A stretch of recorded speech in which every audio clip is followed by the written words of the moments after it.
She was a healer, forged in the quiet intensity of the operating room, yet she was being dismissed by her own family, cast out for an act of mercy. Dr. Aris Thorne stood in the cold, sterile hallway of the very animal sanctuary she helped build, the termination letter trembling in her hand, its corporate letterhead a cruel mockery of the heart beating within the building's walls. She had been searching for a way to honor her father's legacy, a legacy of compassion, but instead unearthed a secret that festered in the heart of the business her brother now controlled. A secret of calculated cruelty, of profit margins drawn in the blood of the innocent. Her crime was not theft, but defiance. She had taken the experimental panleukopenia medication, the one her brother Marcus deemed a failed investment, and used it to save a litter of 6 puppies gasping their last breaths in quarantine. He called it stealing proprietary assets. She called it being a veterinarian. Now, she was fired, disgraced, and the puppies she fought for were scheduled for euthanasia, their files marked with the cold, final stamp of a financial write-off. The sanctuary had become a cage, and the guardian had just been thrown out. They say the path to hell is paved with good intentions, but what they don't tell you is that sometimes that path leads you right to the door of a man who has already walked through hell and come back with a dog at his side. A man who understands that some lines must be defended, not just with intention, but with cold, hard, and terrifying force. He was a protector, a weapon forged in the fires of war, now searching for a peace that forever seemed to elude him. His sanctuary was the quiet companionship of his K9, a Belgian Malinois named Ghost, whose loyalty was the only creed he still held sacred. He didn't know Aris Thorne, and he didn't know her fight, but he was about to, because Marcus Thorne, in his infinite arrogance, didn't just fire his sister. He scheduled the disposal of 6 lives that a silent, watchful operator had already, unknowingly, decided were under his protection. The confrontation is not just coming, it is already here. A storm gathering in the heart of a man who is more dangerous when he is calm than any hurricane at its peak. Tell us in the comments what you would do to protect the innocent, and may God bless you and your families. The Seattle mist was a constant companion, a damp grey breath that clung to the city and gave the air a sharp, clean smell of wet pavement and pine. For Silas, it was a familiar cloak, a welcome change from the suffocatingly dry, dust-choked air of places he tried hard to forget. He sat in his parked truck, a model so nondescript it was practically invisible, the engine silent. Beside him, Ghost sat perfectly still, his head cocked, his intelligent eyes fixed on the entrance of the Thorne Animal Sanctuary. The dog didn't whine or shift. His stillness was a mirror of his handlers, a shared discipline born of countless hours spent in far worse hiding places, waiting for far more dangerous targets. Silas wasn't here for a target, not in the traditional sense. He was here for a promise. The litter of pups, born to a stray Malinois they had tracked for a week, was the last link to a fallen teammate, a man who had made Silas swear he'd find them a safe haven. This sanctuary, with its gleaming reputation and state-of-the-art facilities, was supposed to be it. He'd made the donation, a significant and anonymous one, with the specific request that this particular litter be given every chance. Now, a cold, chilling certainty was settling in his gut, the kind of instinct that had kept him alive when intelligence reports failed. He watched as Dr. Aris Thorne was escorted out by two corporate-looking security guards, their suits ill-fitting and their demeanor reeking of cheap authority. She wasn't struggling.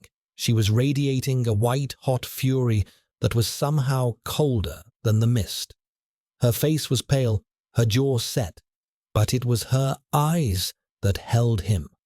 They were the eyes of a soldier who had just been ordered to abandon her post while the wounded were still on the field. He saw her get into her car, her movements stiff with a grief that hadn't yet turned to tears. The security guards went back inside. A moment later, a man in a tailored suit, Marcus Thorne, stepped out. He checked his watch, his expression one of mild annoyance, as if he'd just dealt with a minor but irritating clerical error. Silas knew that look. It was the look of a man who saw everything and everyone as a commodity. His gaze swept the parking lot, and for a fraction of a second, it met Silas's. There was no recognition, just the dismissive glance of a king surveying an empty courtyard. Marcus went back inside. Silas's hand rested on Ghost's head. The dog's muscles were tense beneath his palm. They both knew. The sanctuary was compromised. The promise was broken. The mission had changed. He intercepted her at the end of the block, pulling his truck alongside her beat-up sedan as she sat staring blankly through the windshield, the wipers smearing the relentless drizzle. He didn't honk or flash his lights. He simply was there, a dark, quiet presence that made her jump. When she looked over, she saw a man whose face was a study in controlled neutrality, but whose eyes held the weight of 1,000 storms. And beside him, the magnificent, imposing head of a Malinois, watching her with an unnerving intelligence. She rolled down her window, her voice raw. "What do you want?" He didn't waste words. "The puppies, the Malinois litter. What's their status?" Aris flinched, the question a fresh jab at a raw wound. "How do you know about them?" Silas ignored her question, his focus absolute. Their status. His tone wasn't demanding. It was a statement of fact, an expectation of information that she found herself unable to deny. "Scheduled for euthanasia. End of day," she said, the words tasting like ash. "My brother, the director. He's claiming a panleukopenia outbreak in quarantine. It's a lie. It's a cost-cutting measure. He's purging non-viable assets before a corporate merger." Silas's expression didn't change, but a muscle in his jaw tightened. He had seen this before, in boardrooms and on battlefields, the casual disregard for life in the name of a greater goal, whether that goal was profit or strategic advantage. It was the same hollow, soul-crushing logic. "The medication you were fired for," he stated, not asked. Her eyes widened. "How did you—" "I made a donation," he cut her off, the explanation terse. "For their specific care. I was told it would be handled." Her anger flared, mistaking his directness for accusation. "I tried. That medication could have saved them. It was working, but it's an experimental drug from a company his new partners see as a competitor. He needed it to fail. He needed me to fail." She finally broke, a single tear tracing a path through the grime on her cheek. "He's burying the data, burying the puppies, burying me, all for money." Silas processed the information, his mind working with the ice-cold focus of mission planning. Target: Marcus Thorne. Objective 1, secure the assets. Objective 2, retrieve the intel.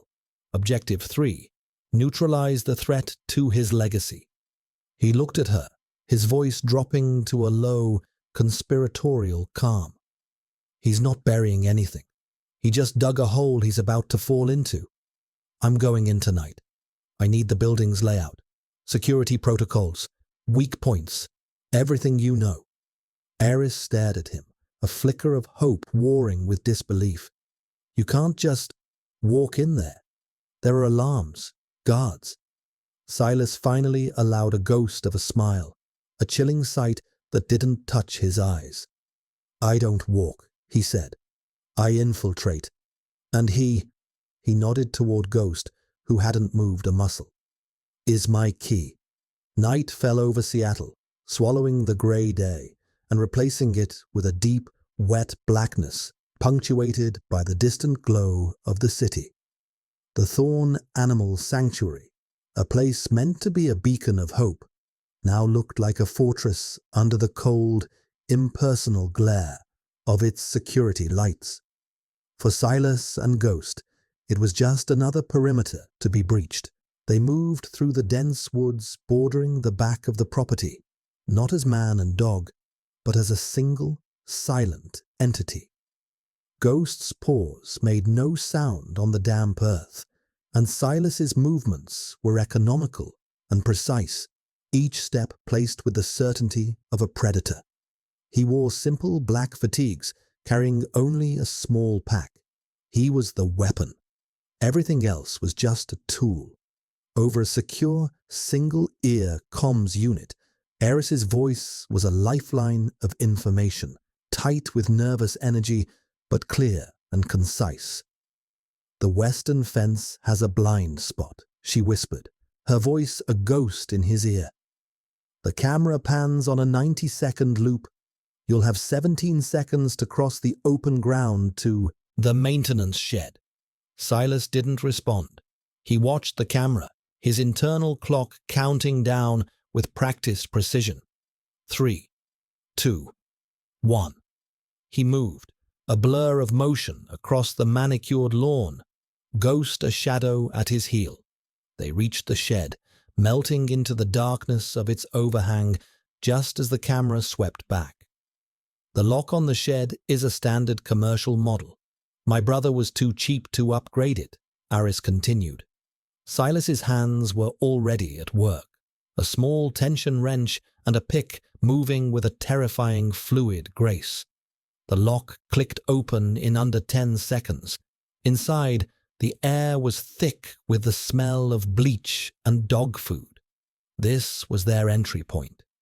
According to Aris, a ventilation shaft in the shed connected directly to the main building's HVAC system, emerging in a utility closet next to the quarantine wing. A detail no architect would advertise, but one a dedicated veterinarian who spent late nights charting patient progress would notice. The shaft is narrow, Aris warned. It hasn't been serviced in years. We'll fit, Silas said, his first words since the operation began. He boosted Ghost into the dark opening, and the dog scrambled in without hesitation, his trust absolute. Silas followed, pulling himself into the tight, cold metal space. It was a crawl, dust and rust scraping against his clothes. He moved by feel, Ghost a warm presence ahead of him, his quiet panting the only sound in the suffocating darkness. This was a different kind of war zone, but the principles were the same. Exploit the overlooked, control the environment, eliminate the variables, and trust your partner. He was a guardian, moving through the guts of a sanctuary that had lost its soul, intent on reclaiming a small piece of it. The utility closet was pitch black and smelled of stale air and chemical cleaners. Silas dropped from the vent with a soundless grace, followed a second later by Ghost. He stood for a moment, letting his eyes adjust, his senses expanding to map the immediate area. The rhythmic hum of the building's climate control, the distant, lonely bark of a dog in the main kennel, the faint scent of fear and illness from the quarantine wing just through the door. Everything was a piece of intelligence. "I'm in," he whispered into his comm. "Quarantine door is a keycard lock. Mag seal."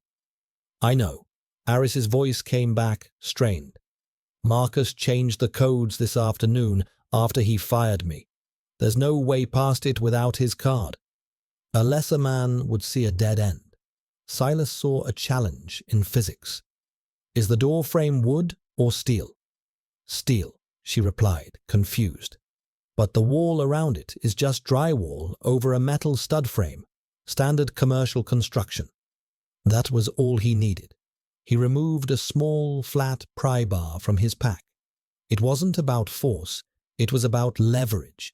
He found the seam where the door frame met the wall and began to work, applying steady, silent pressure. The drywall groaned in protest, a sound he masked by timing his efforts with the loud click of the HVAC unit kicking on. It was a slow, painstaking process. Inside the quarantine room, he could hear the faint, wheezing breaths of the puppies. They were his clock. They didn't have all night. While he worked, Ghost stood watch at the closet door, a living, breathing, early warning system. His ears swiveled, tasting the air, listening for any sound that was out of place. The dog was a force multiplier, an extension of Silas's own senses. Finally, with a soft crack, a section of drywall large enough to squeeze through broke free beside the locked door. He slipped inside, the quarantine room's antiseptic smell a harsh assault. In a stainless steel enclosure, 6 tiny forms lay huddled together, their breathing shallow. They were beautiful, perfect miniatures of the animal standing guard for them. But they were fading. Aris, I'm with the assets. They're weak, he reported, his voice low and calm. There's a green supply cabinet on the far wall, she instructed, her professional tone taking over. Bottom drawer. I hid a syringe of saline and a vial of nutrient concentrate. It won't cure them, but it might stabilize them long enough to get them out. He found the supplies, his large, calloused hands surprisingly gentle as he prepared the injection. He knelt by the puppies, his movements slow and deliberate, not wanting to frighten them. He administered the fluid to the weakest one first, a tiny female with a patch of white on her chest. As he worked, he found the second objective. A laptop sat on a steel table, left behind in Marcus's haste. Silas pulled a small flash drive from his pocket. The data transfer was his secondary mission, but it was the one that would ensure this never happened again. Justice was as important as rescue. The progress bar on the data transfer crept towards completion with agonizing slowness. Each percentage point was a second stolen from their escape window. The puppies, warmed by the nutrient solution, were beginning to stir, their faint whimpers a beacon of both hope and risk. Silas worked in the low glow of the laptop screen, his focus split between the download, the assets at his feet, and the world outside the room. Ghost remained by the makeshift entryway, a statue of coiled tension. Suddenly, the dog's head lifted, a low, almost inaudible rumble vibrating in his chest. It wasn't a growl of aggression. It was a notification, a signal. Contact, Silas breathed into the comm. Vehicle approaching, fast.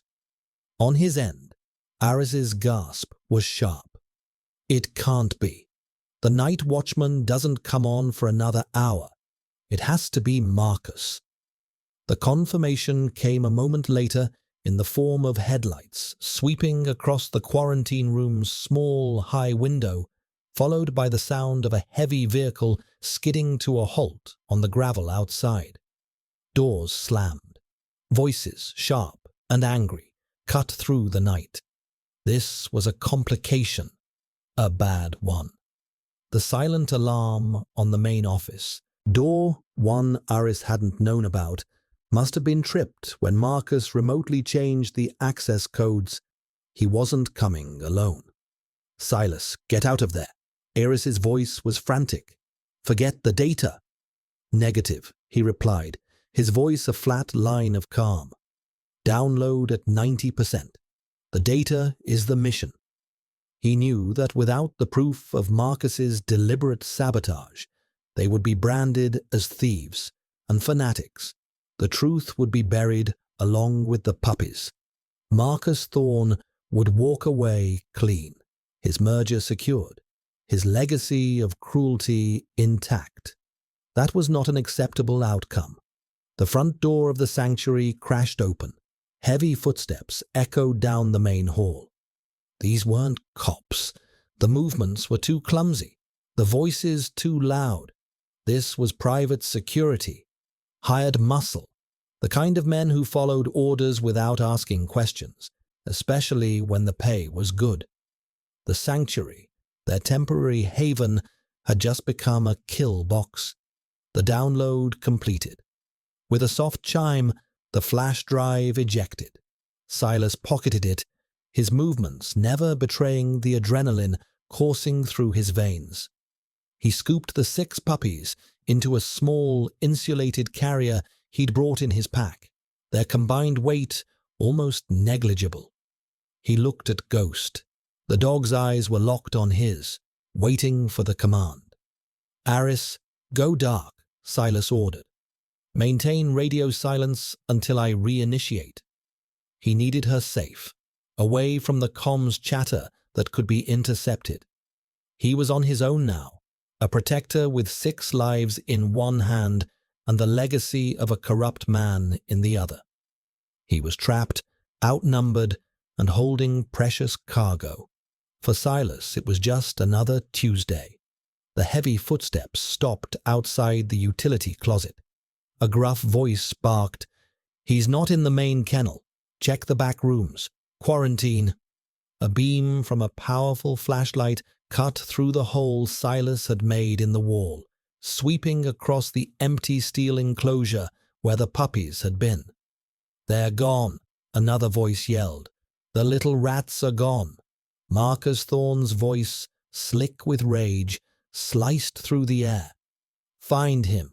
He can't have gone far. I want my property back, and I want him put down." Silas didn't wait for them to find him. He initiated the engagement. He burst out of the utility closet, moving not toward the exit, but deeper into the building, away from their initial search pattern. He was a phantom, Ghost a black streak at his side. A bulky guard, startled by the sudden explosion of movement, turned, raising a heavy flashlight like a club. He never saw Ghost. The dog launched himself, not at the man's throat, but at his arm, the impact and the sudden, sharp pressure of his jaws causing the guard to cry out and drop the light. It was a disarm, not a mauling. Precise, controlled. In the same second, Silas closed the distance, his hand striking the side of the man's neck in a perfectly placed blow. The guard crumpled to the floor, unconscious before he hit the ground. On down. They moved into the cavernous space of the main adoption center, a maze of kennels and viewing rooms. The other dogs, sensing the tension, began to bark, a chaotic symphony of alarm that provided perfect cover for their movements. 2 more guards entered from the far end, their flashlights cutting erratic paths through the darkness. They were amateurs, broadcasting their positions with every step. Silas used the environment. He tipped over a tall metal rack of supplies, sending a cascade of metal bowls and bags of food crashing to the floor. The guards flinched, turning their lights toward the sound.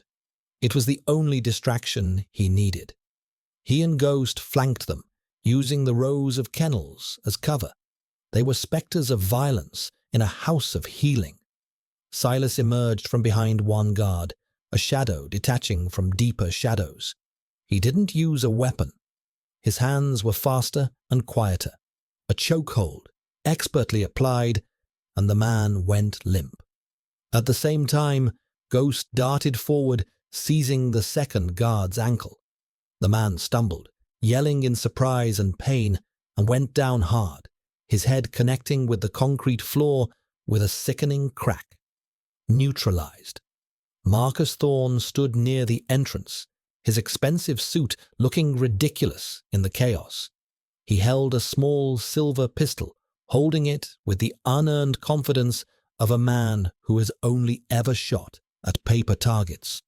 "Show yourself," he screamed, his voice a high-pitched mix of fear and fury. "You can't hide from me." Silas didn't return fire. He was escaping. He was a weapon without a target. His objective was the lives in the carrier, not the life of the pathetic man playing soldier.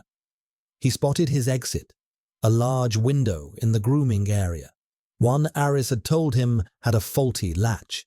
He was a protector, and his charges were vulnerable. The time for fighting was over. The time for flight had begun.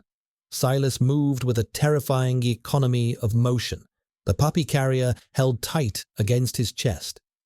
He reached the grooming area, a room filled with stainless steel tubs and the cloying smell of medicated shampoo. The window was large, designed to let in natural light, and as Aris had promised, the latch gave way with a single, sharp twist. Outside, a narrow alley ran along the side of the building, shrouded in deep shadow. He was about to hoist himself through when a movement behind him made him turn. It was Aris. She stood in the doorway, her face pale, but her eyes blazing with a fierce, protective fire. In her hands, she held a heavy fire extinguisher. "I couldn't just sit in the car," she said, her voice breathless. "They're my patients." Before Silas could object, Marcus Thorne appeared behind her, grabbing her arm and shoving her forward. He pressed the muzzle of his silver pistol to her temple. "End of the line, whoever you are," Marcus snarled, his arrogance restored now that he had a human shield. "Give me the puppies and the drive, or she dies." Silas froze, his body halfway out the window. The mission parameters had changed in a heartbeat. He was no longer just an operator. He was now in a hostage situation. His mind raced, calculating angles, probabilities, outcomes. Ghost, standing beside him, didn't look at Marcus. He looked at Silas, his body tensed, waiting for a command that was a complex equation of timing and violence. "Let her go, Thorne," Silas said, his voice dangerously calm. "This is between you and me." "There is no you and me," Marcus shrieked, his composure cracking. "You're a nobody, a ghost. I'm a builder, a creator of legacy. You are nothing." In that moment, Marcus made a fatal error. He glanced down at the carrier in Silas's arms, his greed momentarily distracting him. It was a shift of focus that lasted less than half a second. For Silas and Ghost, it was an eternity. "Ghost, watch," Silas commanded, the word ablaze in the tense air. It was their signal for a non-lethal takedown. Ghost exploded into action. He didn't go for the gun hand. He launched himself at Marcus's legs, hitting him from the side with the full force of his 70-pound body. The unexpected impact sent Marcus staggering, his grip on Aris faltering. In that same instant, Silas threw the puppy carrier through the open window, a calculated risk to get them out of the line of fire. He then vaulted back into the room, a blur of controlled aggression. He didn't go for Marcus. He went for Aris, pulling her clear as Marcus fought to regain his balance. The silver pistol discharged, the shot going wild, shattering a row of shampoo bottles on a shelf. The room filled with the smell of lavender and cordite. Before Marcus could fire again, Silas was on him. A swift, brutal sequence of movements followed. A block to the gun hand, a twist of the wrist that sent the pistol clattering across the floor, and a driving palm strike to the chest that sent Marcus gasping to his knees. The fight was over. "Let's go," Silas said to Aris, his voice already back to its steady calm. He retrieved the carrier from the alley, helped her through the window, and with Ghost at their heels, they disappeared into the Seattle night, leaving Marcus Thorne kneeling amidst the wreckage of his sanctuary and his pride. The safe house was an anonymous apartment above a closed-down bookstore in Fremont, a place that didn't exist on any official record. It was one of several sanctuaries Silas maintained, sterile and impersonal, furnished with only the bare necessities: a cot, a table, a chair, and a state-of-the-art communications suite. It smelled of dust and disuse, a ghost's home. Aris worked frantically on the puppies, laying them on clean towels under the warm glow of a desk lamp. Her fear and adrenaline had been replaced by the focused intensity of a doctor in triage.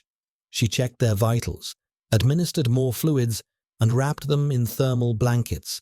Her movements were sure and steady, a stark contrast to the trembling she couldn't control just an hour before. Silas watched her, his own adrenaline slowly receding, leaving behind the familiar, bone-deep weariness. He field-stripped and cleaned Marcus's pistol with practiced efficiency, its small, ornate design an offense to his utilitarian sensibilities. When he was done, he broke it down into its base components and dropped them into separate pockets. He didn't keep trophies. Ghost lay near the puppies, not sleeping, but resting in a state of watchful alertness. He would occasionally lift his head and nudge one of the tiny forms with his nose, a gesture of profound, gentle concern. For a long time, the only sounds were the soft whimpers of the puppies and the quiet clicks of Aris's medical equipment. "They're stabilizing," Aris finally said, her voice thick with exhaustion and relief. "You saved them. All of them." "We saved them," Silas corrected, his gaze fixed on the laptop where he was encrypting the stolen data. "Your knowledge, my access, it was a team effort." She looked at him then, truly looked at him, not as a mysterious savior, but as a man. His face was etched with lines of fatigue she hadn't noticed before. There was a deep sadness in his eyes, a permanent shadow that his stoicism couldn't quite conceal. "Who are you?" she asked, the question soft. Silas paused his work. He looked over at Ghost, who met his gaze with unwavering loyalty. He ran a hand over the dog's head, the simple contact a source of grounding in a world that often felt untethered. "I'm a guardian," he said, the word tasting strange on his own tongue. "I had a friend who, he made me promise. He said that after all the things we'd done, all the fires we'd walked through, we had a duty to protect the things that couldn't protect themselves, to build a different kind of legacy." He didn't need to say more. Aris understood. She was a doctor who fought for the voiceless. He was a soldier doing the same, just on a different battlefield. The quiet of the room settled around them, a fragile peace earned through violence and defiance. The puppies were safe. They had the evidence. But the war wasn't over. Now came the reckoning. Now they had to ensure that Marcus Thorne's legacy wasn't just tarnished, but erased completely. The next morning, the city awoke to a story that was spreading like wildfire. It wasn't on the evening news or in the major papers. It was on the blog of an independent investigative journalist known for her relentless pursuit of corporate malfeasance, a woman who couldn't be bought, threatened, or intimidated. The leak was anonymous, a perfectly curated package of data, internal emails from Marcus Thorne detailing the plan to sabotage the drug trial, financial records showing the imminent merger, and the cost-benefit analysis of purging assets. And most damning of all, the drug's actual clinical data, showing a staggering 90% success rate in treating a virus that was a death sentence for most puppies. The story was framed not as a simple case of animal cruelty, but as a calculated act of corporate fraud that risked a revolutionary new medicine being buried forever. It was a story about greed, legacy, and the perversion of a sanctuary. The public outcry was immediate and immense. Thorn Animal Sanctuaries, once a beloved institution, became a symbol of corporate rot. Protesters gathered outside its locations. Donors rescinded their pledges. The merger, the prize for which Marcus had sacrificed his integrity and his sister's career, collapsed in a matter of hours. The board of directors, scrambling to save the company, forced Marcus Thorne to resign in disgrace. His legacy, the thing he had been so desperate to build, was now a monument to his own hubris and cruelty. In the quiet apartment above the bookstore, Silas, Aris, and Ghost watched the fallout on a muted laptop screen. There was no celebration, no sense of victory, just a quiet, grim satisfaction. Justice had been served. "What happens now?" Aris asked, looking at the 6 puppies sleeping soundly in a warm, makeshift bed. They were stronger now, their breathing even, their tiny bodies finally at peace. "Now," Silas said, closing the laptop, "we give them a new sanctuary, a real one." He had already made the arrangements. A sprawling farm in the foothills of the Cascades, owned by another veteran, a man who understood the healing power of animals and open spaces. It would be a place where they could grow, safe and hidden from the world, their existence a quiet testament to the promise Silas had kept. He looked at Aris, whose future was now as uncertain as his own. "And you?" "I don't know," she admitted. "My name is cleared, but my reputation, my brother made sure to drag it through the mud." "Reputations can be rebuilt," Silas said. "Legacies are forged in action, not in words. You acted. You protected." His words, simple and direct, landed with more weight than any public vindication. He stood up and walked to the window, looking out at the city that was still oblivious to the small drama that had played out in its shadows. He had been a weapon for so long, a tool of foreign policy, a ghost in a global war. But here, in this small, quiet room, with a brave doctor and a loyal dog, he had been a protector, a guardian. Maybe, he thought, this was the peace he had been searching for all along. A purpose not found in the heat of battle, but in the quiet act of defending the defenseless. A new mission, with a new team. A mission to build a sanctuary, not of steel and glass, but of loyalty and compassion. The world is a cage for so many, but a few choose to be the key. They are the quiet guardians, the silent protectors, the ones who stand in the gap when all hope seems lost. We pray you find your purpose and the strength to defend it. Comment Amen below if you believe in the power of loyalty and second chances. God bless you and your families, now and always.